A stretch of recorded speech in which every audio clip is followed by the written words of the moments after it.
Sabah everybody and welcome back to the channel, and today we finally have the brand new Xiaomi Mi 10 5G in the studio.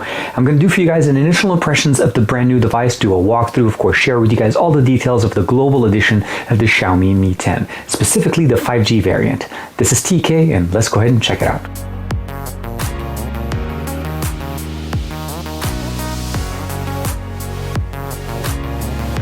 Like and subscribe and make sure you hit that bell icon so that you're always notified whenever we have new videos on the channel. First thing I do want to mention to you guys is that this is not the full retail package of the Mi 10 5G. This device was actually sent to me, basically just a phone, a charger that was the actual 65-watt charger that comes from Xiaomi. In the retail packaging, the Mi 10 will be supporting the 30-watt charger and the Mi 10 Pro will be supporting the 65-watt charger. So even though this is running at 65 watts, it's going to give me the maximum charging speed of 30 watts on this, and it also supports 30 watts wireless charging and reverse wireless charging. So out of the box, basically you'll get a charger, and of course you'll get basically a USB Type A to USB Type C cable and the device in the box, and of course the materials and the SIM ejector tool. And the other thing the box does actually mention right here, it says basically with easy access to the Google apps that you use the most.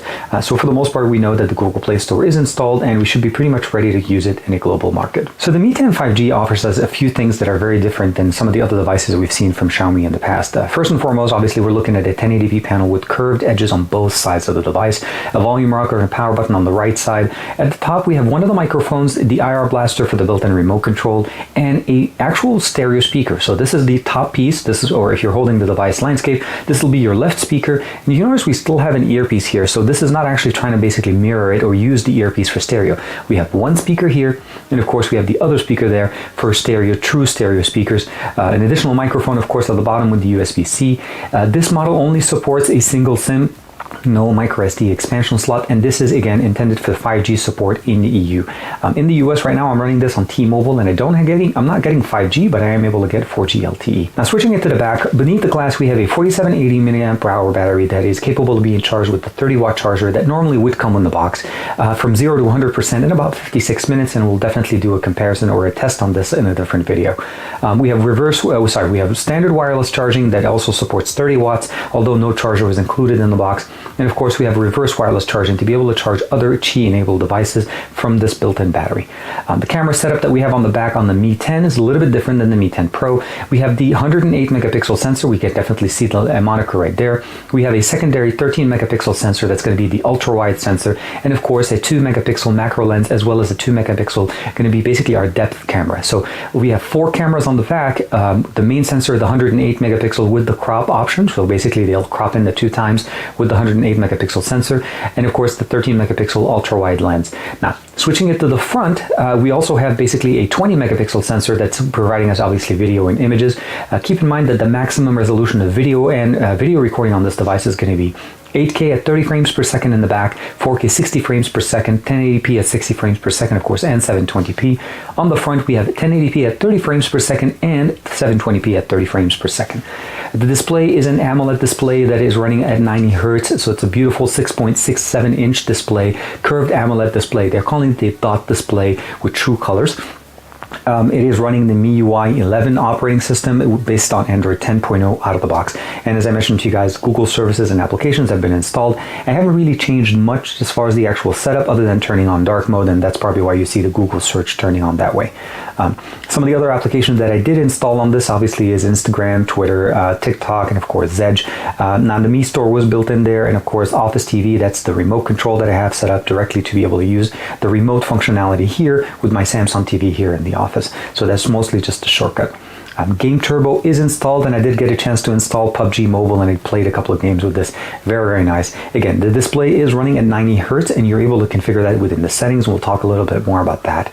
But other than that, we have some tool applications here. Do you notice there is no app drawer at the bottom? This is again based on MIUI. We have screen recorder, standard audio recorder, Mi Calendar, download folder, services and features, Share Me, of course, the Compass app, and then of course the Mi Remote to be able to use it, and a QR code scanner.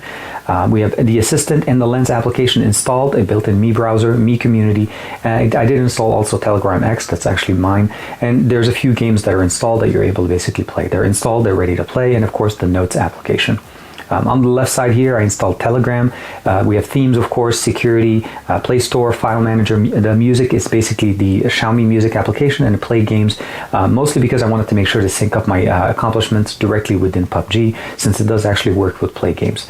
A dialer messenger, of course, we'll talk a little bit more as far as video and images. I've been basically using it the last 24 hours roughly as I've had this device, and of course be able to share with you guys my experience. Opening up the notification panel, we have access to a few toggles. Obviously, I have Wi-Fi, data, flashlight, mute, screenshot, Bluetooth, of course, auto brightness, airplane mode, lock screen, location services, rotating screen off or locked, and of course reading mode. On the left side, we have dark mode, which is enabled. So by default, when you first get the device, it's running a light mode. Turning it on will just enable it, and it actually does work quite well, especially with applications that support it.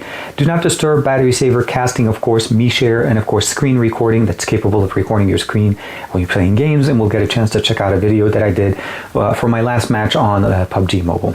Hotspot, of course, sync, NFC, and edit. And as I mentioned to you guys, I am running this on T-Mobile here in the US. Now, T-Mobile does offer 5G in my area, but it doesn't seem like this device has the supporting bands to be able to enable 5G.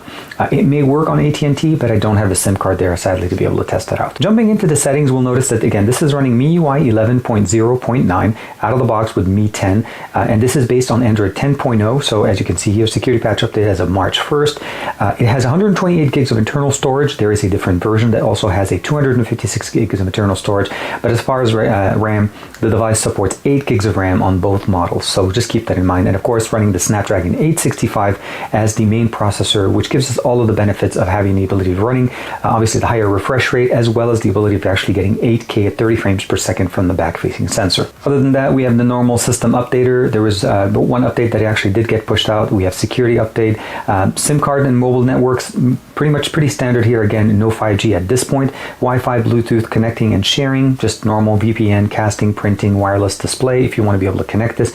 So connect display using Wi-Fi. So this is a very cool functionality if you have a device that actually supports it. So we'll go ahead and turn on Wi-Fi, and I'll go ahead and say OK. And then you'll notice right there, it's recognizing my TV. This is not the one in the office, so I'll give it a second for it to recognize it. Right there, you notice there's the 40-inch one, so I'll go ahead and connect it. Essentially what that means is we're able to mirror our display directly on a TV that's connected to the same Wi-Fi as your smartphone. And of course, this just makes it much easier to be able to look at pictures, videos, anything that you want to be able to share. And of course, just when you're done, you can disconnect it straight directly from the actual application and get back to using your device normally. Under Always On Display, we have the ability of turning that on, showing items, notifications, sleeping after 30 seconds. You can actually do that or set it up at the way I like to keep it about 5 minutes, mostly because of my videos. Raise to wake, double tap, of course, double tap to wake the screen, smart cover mode if you have one on, lock screen owner's information, as well as lock screen clock format if you want to be able to do that, and of course the launch camera button that's present at the bottom. Under the display settings is where we're able to customize that 90 Hz display. So first and foremost, we have the brightness, reading mode, color scheme. This gives us the ability of tuning the color. So we have default, we can go warm, or we can go cooler, and of course we can adjust it a little bit more, saturated, original, or advanced settings.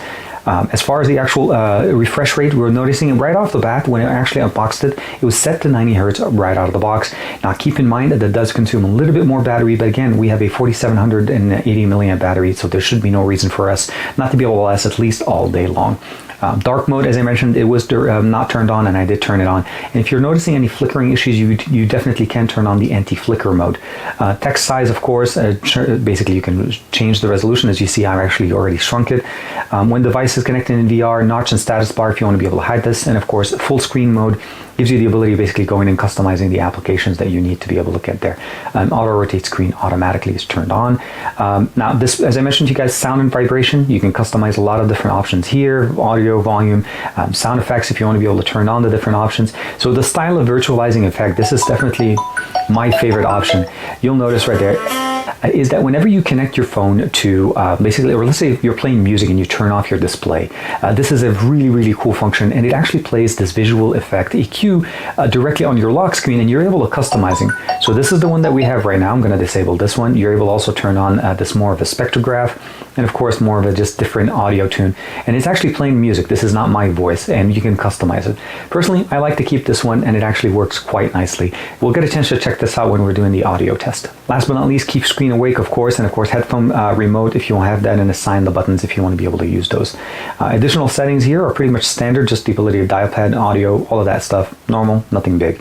Notifications, customizing the different notifications, how they come up on the lock screen, basically floating notification or notification badges, and of course you can customize which applications are able to provide notifications. Next thing, obviously, we have the ability of customizing the home screen. Here you can lock the home screen setup, you can change the actual home screen layout, and all of these options here that you're looking are pretty much set if you try to edit the home screen on the launcher itself. This is also where you'd be able to change the launcher if you are using a separate launcher. I haven't tested that part out, but it seems it does give us the option here to look at it. I'm assuming it should be able to allow us to change it. Show memory status, blur apps and preview, of course, and then go back home. We do have access, obviously, to wallpapers to customize, as well as themes. The wallpapers by default, let's go ahead and say personalize. That's just basically accessing the wallpaper store, and you're able to also just use your normal application. So wallpapers and themes are both present in the same application. So let's go and swipe in the middle, and this is just basically the wallpaper app. That was just the recent functionality. Passwords and security, pretty standard. We have fingerprint unlock, face unlock, as well as pin unlock. So all of those are pretty much standard. And unlocking with Bluetooth devices if you want to be able to do that. SOS, privacy, authorization revoke, and of course, privacy policy. So under battery and performance, we have basically the ability of optimizing the battery saver, battery usage stats. You can actually see how the battery's been performing and how it came in. I actually got it around 65%, kind of went all the way down, and then I charged it up using the charger. App battery saver, and of course, schedule on and off if you want to be able to use that. It's a good function if you want to be able to save battery as well. Applications, pretty standard. Manage applications, dual apps if you have the apps that are supported. So Facebook is one of them, and you can actually turn it on multiple apps, so like Discord, and you can log into multiple accounts without having to actually log in using the same application. Permissions, and of course app lock is there. You can turn it on and lock applications so that only you can access them using a PIN or using the biometric information that you have here. Last but not least, under additional settings, we have date and time, language, region, of course. Now, I did set it to Taiwan, and I'll explain to you that in the past, I've found that most Xiaomi devices, for some reason, get all the new features in the Taiwan region. Even though it's set to Taiwan, language is still set to English, and there is no issue for me there. Full screen display, you're able to go in there and customize it. And if you want to be able to use basically the full screen gestures or the buttons out of the box, it is set to buttons. This is where you'll be able to go in and change that. Ignore accidental touches on the edges so that you can disable any issues. Quick ball, one-handed mode, of course, mode and accessibility. Enterprise mode needs to be activated on an enterprise account. If you have one, that should work for you guys. Digital well-being and parental control, as you can imagine. Special features, we have Game Turbo. That's a little nice shortcut that we saw here, the Game Turbo application, and that just gets us access directly to it from here in the settings. Video Toolbox, this is where we'll be able to customize and set up how the Video Toolbox works within the gaming mode. Quick replies, and then of course second space if you want to be able to activate that. That's more of if you want to create more of a work and a personal environment, this is where you'd set that up. That's pretty much generally what you're expected to see with the global version of the Xiaomi Mi 10 version, and again the Mi 10 Pro. One thing you want to keep in mind, of course, is that we have messages for the application here for using messages, the dialer obviously. The gallery app is going to be basically Xiaomi's, and of course we have the music application. This is Xiaomi's music app, as well as the cleaner, file manager, some of the other applications, as well as security. Jumping into the camera, as you'd expect, we have the standard focal length, the wide-angle lens, and of course we have the telephoto. Now, this 2x telephoto is using the same sensor to actually crop in for 2x, so just be aware it's not actually a separate telephoto lens. As when I was going through the settings for you guys, I mentioned that we have basically a standard 108, a wide-angle lens, a macro lens, and a time of flight, or a depth sensor. Well, I didn't mention a telephoto lens, so that 2x is pretty much just they're cropping in on the 108 megapixel sensor. We have AI mode that you're able to turn on at the top, and of course HDR on auto mode, and of course macro mode to use that secondary macro lens, 2 megapixel sensor. On the bottom, we have a dedicated 108 megapixel sensor version. So you'll notice right there, 108 megapixels Ultra HD is on. So it's set, and it's just basically will take the best images possible. We'll get a chance to show you guys real quick a picture right now and how much I'm able to zoom in all the way on that. Last thing we have obviously is portrait. We have the ability of setting the aperture, basically how the actual depth information is set. Night mode, of course, we have panorama, Pro mode dedicated for both images and for video. And of course, when we go into the video side, we have short video and we have slow motion. Now under video, we have a few things you want to be able to notice. We'll notice right there's a dedicated 8K button. If you click this button, by default, the only two sensors you're able to use, or the two options, are the 1X and the 2X. That stays there at 8K. If I switch over to the 0.6, it drops out of 8K since we don't have that functionality, and it goes back to 4K 60 frames, so 4K UHD. So one time jumps back, but you do need to turn it back on. If we open up the settings, we have 4K 60 frames per second, 720 at 30, 1080 at 30, 1080 at 60, and of course 4K 30 and then 4K 60. So for me, I'll probably end up keeping it at 4K 60 frames for the most part, and whenever I do need that higher resolution, jump over to the 8K and of course use that right there.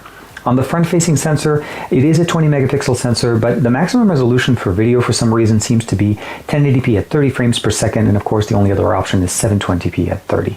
Let's go ahead and check out a quick front-facing and back-facing video so you can get a sample of how this performs on the brand new Xiaomi Mi 10. Starting off with the 4K 60 frames per second on the back sensor, we're able to actually shoot 4K 60 with all three different lenses. Unfortunately, we're not able to actually switch between the three in the middle of the video, so you need to stop and start again. But the maximum actual video quality should be 8K, so let's go ahead and switch over to 8K with the back-facing sensor. One of the things about the 8K functionality here is that we don't actually have a way of using all three lenses. We can actually use the standard focal length as well as the somewhat of a cropped-in sensor. So those are the two options that we have. If you try to switch over to the wide-angle lens, you're dropped back over to 4K 60 frames per second at the maximum resolution. Still, this should be a pretty good example of what 8K looks like, especially if you're trying to film nature on the brand new Mi 10. Switching it over to the front-facing sensor, and right here we're actually capped at 1080p at 30 frames per second, which is an interesting resolution since we actually have a high megapixel sensor in the front. I'm hoping that in the future we'll be able to get this as a software update, as we know that at least the 865 can support 4K 60 on the front-facing sensor. As you saw right there, that definitely looks and sounds really, really good. And of course, it's going to be a lot better with 8K if you're using it for basically big scenes, so that you can actually benefit from all that detail that you're getting there. As far as audio performance, we'll go ahead and play a quick song here. This is going to be our standard song. It's going to be Alex Crindo Jumbo by NCS.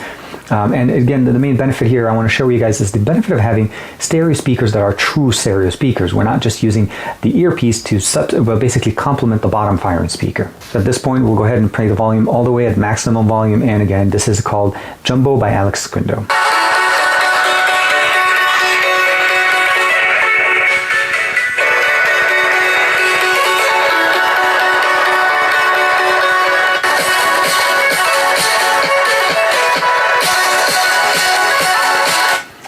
Now, overall, actually, I would say they're not the loudest speakers I've heard, but they're definitely very good, and they give us a good quality audio on there, and it works really, really nice. Now, I want to show you guys real quick that visual EQ that we saw before. I'm going to play the exact same song. Now, I'm using the Mi Music application, which has a very nice function under the second tab here on the top.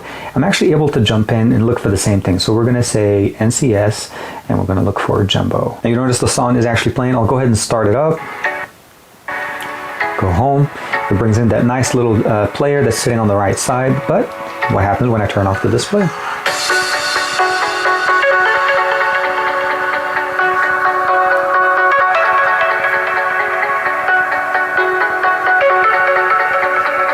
So definitely works really nice, and it obviously is tapping into the YouTube algorithm or the YouTube player, but it enables us to actually play YouTube videos without necessarily having to worry about the Google account, and then of course just running it straight there and enjoying our content straight on the lock screen with that visual graph. And again, as I showed you guys with the display section, we're able to customize that, of course.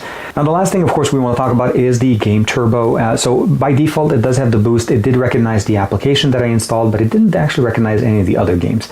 Not turning it on, it's pretty simple. You'll notice right there that it gives us a few information as far as the metric. I'm able to go in here, customize Game Turbo, turning on in-game shortcuts, of course, homepage orientation, vertical, of course, home screen shortcut. Let's go ahead and close the actual player. Performance mode starts up, and of course, performance optimization is on, memory exceptions.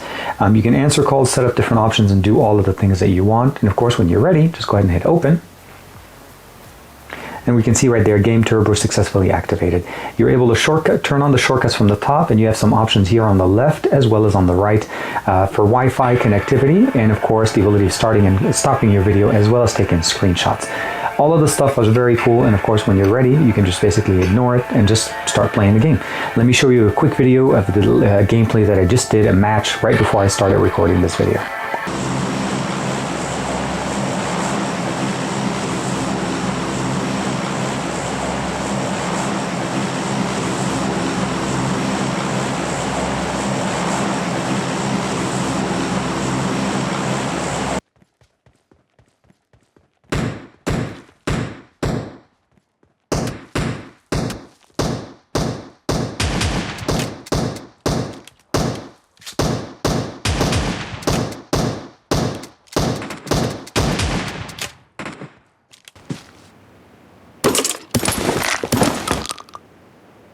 My initial impressions of the brand new Mi 10 actually are very, very positive. I've always been a big fan of the MIUI implementation of their skin. Now, obviously, it's not the cup of tea for everybody, but for me at least, I find that the customizations that they offer us are actually very functional. I wish that there would be basically an option for me to have an app drawer in there, because I personally like to have everything customized, and I always love to have just one home screen. I don't like having multiple home screens, just to keep things simplistic and of course just keep the things that I really need. Overall, massive battery, fast charging. Now keep in mind again, the Mi 10 is a 30 watt charger and the Mi 10 Pro is up to 65 watts. So that's obviously going to go even higher as far as the speed. But still, an hour, about 56 minutes from 0 to 100 is what they're telling me. And of course, I'll be definitely testing that out and comparing it to some of the other devices in near time video. 30 watt charging on the reverse with the wireless charging as well as reverse wireless charging. 8K 30 frames per second. I need to look into that a little bit more. My understanding with the Snapdragon 865 is that 8K at 24 frames per second was the maximum resolution we were able to get. I've seen from LG where we're able to go to 8K at 26 frames per second with a maximum, or that's more for a throughput issue, so that we actually get a guaranteed 24 frames per second. So when they say 8K at 30 frames per second, I'm wondering how they're doing it and how the video actually looks like. I think overall, I think this is a great contender to some of the other devices available. I wished it would have had 5G in the US. It doesn't have it, but again, 4G LTE is quite fast in the US. So for me, on T-Mobile, I'm not going to actually miss that much not having 5G on this specific device.